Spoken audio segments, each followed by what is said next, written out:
Praise the lord. దేవుని పరిశుద్ధమైన నామములో వాక్యంను వినుచున్న మీ అందరికీ ప్రభు పేరట మా యొక్క శుభాభివందనములు తెలియజేస్తున్నాము. ఈరోజు దేవుని వాగ్దానము, యెహోవా కొరకు కనిపెట్టుకొనుము, ఆయన నిన్ను రక్షించును. సామెతల గ్రంథము 20వ అధ్యాయము 22వ వచనము.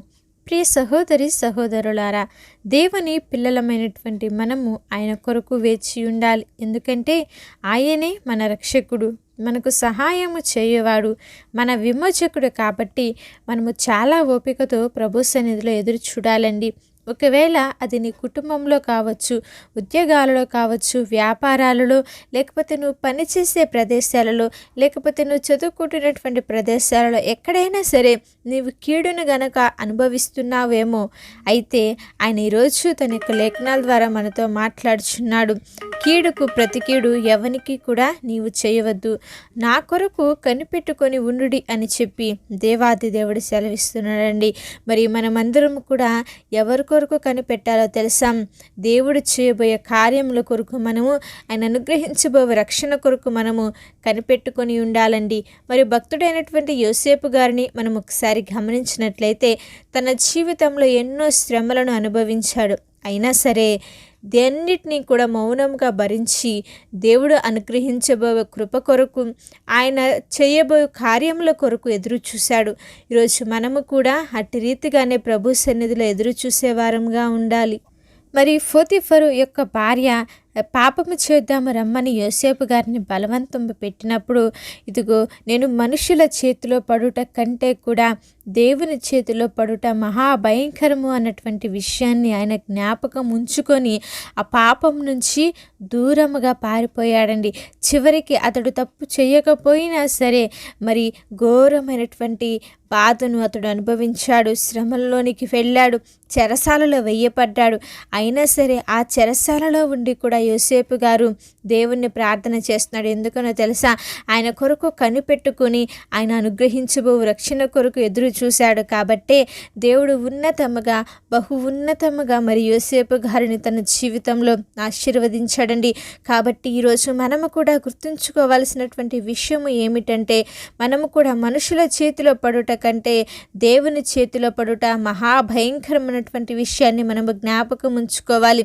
ఒకవేళ అలనాడు యోసేపు గారు నన్ను ఎవరు చూడటం లేదులే, నేను చేసేది ఎవరికి తెలియట్లేదులే అని చెప్పి పాపము చేసినట్లయితే మరి పరిస్థితి అతడు ఎంతో మహా ఉగ్రతకు లోను కావలసి వచ్చేది. కానీ అలాగ కాకుండా ఒకవేళ మనుషులు చూడకపోవచ్చేమో, కానీ నన్ను సృజించిన నా దేవుడు సమస్తాన్ని చూచుచున్నాడు, ఆయనకి మరుగైనదంటూ ఏది కూడా లేదు, కాబట్టి నేను ఆయన చేతిలో పడకూడదు, అది మహాభయంకరమైనటువంటి ఉగ్రతను తెప్పిస్తుంది అని చెప్పి మరి దేవునికి భయపడి పాపము చేయకుండా పాపము నుండి దూరంగా పారిపోయాడండి.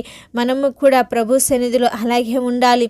పాపము చేయకుండా, పాపము చేయటానికి అనేక మారులు మనల్ని సాతాను ప్రేరేపిస్తూనే ఉంటాడు. అయితే మరి వాడి యొక్క తంత్రములను మనమందరం కూడా ఎదుర్కొనే వారంగా ఉండాలి. మనల్ని హింసిస్తున్న వారిని, బాధ పెడుతున్న వారిని ఆయన వదిలిపెట్టడు. ఒకవేళ వారు కూడా మారు మనసు పొందాలని దేవుడు ఎదురు చూస్తున్నాడేమో, కనుక దేవుడు ఉన్నాడు, ఆయన ఖచ్చితంగా కార్యములు జరిగిస్తాడని మనము మరిచిపోకూడదండి. మరి మనము ఆశీర్వాదమునకు వారసులుగా ఉండుటకు, ఆయన యొక్క దీవెనలను పొందుకొనుటకే ఆయన మనలను పిలుచుకున్నాడు. ఆయన మనల్ని దీవించాలని ఎంతో ఆశపడుచున్నాడు. కాబట్టి మనము కీడుకు ప్రతి కీడు ఎవరికి కూడా చేయకుండా సమస్తాన్ని చూచుచున్నటువంటి దేవుడు ఉన్నాడు. కాబట్టి ఆయన తప్పకుండా ప్రతిఫలాన్ని అనుగ్రహిస్తాడని విశ్వాసం ఉంచి దేవుని సన్నిధిలో మనము కనిపెట్టాలండి. కనిపెట్టి ప్రార్థన చేసేవారంగా ఉండాలి. అంతేకాకుండా మన శత్రువుల విషయమై కూడా మనము ప్రార్థించాలండి. ఆ యొక్క భారాన్ని దేవుడు మన మీద పెట్టాడు. కాబట్టి కీడుకు ప్రతి కీడు ఎవ్వనికి కూడా చేయకుండా మరి దేవాతి దేవునికి ప్రతి ఒక్క విషయాన్ని కూడా మనము అప్పగిద్దామండి.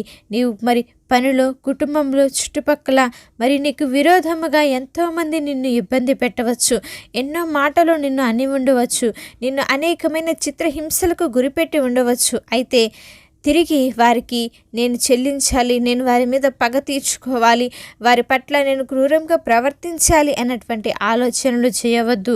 అలా చేస్తే మనము మన యొక్క సాక్ష్యాన్ని మనము కోల్పోతామండి. కాబట్టి ప్రతి ఒక్క విషయాన్ని దేవాతి దేవునికి అప్పగిద్దాం. యోసేపు గారు మరి ఆ రోజు చెప్పవచ్చు, నేను ఈ తప్పు చేయలేదు అని. ఆయన ఎదురు తిరగవచ్చు, కానీ మౌనముగా అన్నిటినీ భరించాడు. తన యొక్క సాక్ష్యాన్ని ఆయన కాపాడుకున్నాడు. వాని క్రియల చొప్పున ప్రతిఫలం ఇచ్చే దేవుడు. ఆయన తప్పకుండా ప్రతి ఒక్కరి పట్ల న్యాయమును జరిగిస్తాడు. కనుక నీ ఓర్పుకు సహనానికి మంచి బహుమానం ఇస్తాడని మరి దేవుని యొక్క మరి ఆయన సన్నిధిలో కనిపెట్టుకొనుటూ ప్రార్థన చేస్తూ ఆయన అనుగ్రహించే రక్షణ కొరకు ఎదురు చూద్దాము. చిన్న ప్రార్థన చేసుకుందాం. మహాపరిశుద్ధుడా, దయగలిగిన మా తండ్రి, ప్రేమ పూర్ణుడా, సైన్యములకు అధిపతి యొక్క మా తండ్రి, యెహోవా కొరకు కనిపెట్టుకొనుము, ఆయనే నిన్ను రక్షించును అన్నటువంటి లేఖన భాగాల ద్వారా మీరు మాతో మాట్లాడిన విధానం బట్టి మీకు స్తోత్రములు. అవును తండ్రి, మేమెవరికి కూడా కీడునకు ప్రతి కీడును చేయకుండా తండ్రి నాన్న మీ కొరకు కనిపెట్టుకొనుటకు మీ కృపను మీరు మాకు అనుగ్రహించమని ప్రార్థిస్తున్నాం. సహాయం దయచేయండి. ఎంతమంది బిడ్డలైతే ఈ యొక్క లేఖన భాగంలో వినిచున్నారో నా తండ్రి, ప్రతి ఒక్క బిడ్డలు మీరు దీవించి ఆశీర్వదించి మీ కృపతో నింపి నడిపించి బలపరిచి గొప్ప కార్యములను మేలులను బిడ్డల పట్ల మీరు జరిగించమని ప్రార్థిస్తున్నాం. సహాయం దయచేసి నీ కృపను తోడించమని యేసుక్రీస్తు వారి నామంలో అడిగి వేడుకొని ప్రార్థిస్తున్నాము తండ్రి. ఆమేన్. అలాగే మీ యొక్క ప్రార్థన అవసరతలు మాకు తెలియజేసిన ఎడల మేమందరం కూడా మీ గురించి ప్రార్థన చేస్తాము. దేవుని యొక్క కృప మీ అందరికీ తోడై ఉండి నడిపించునుగాక.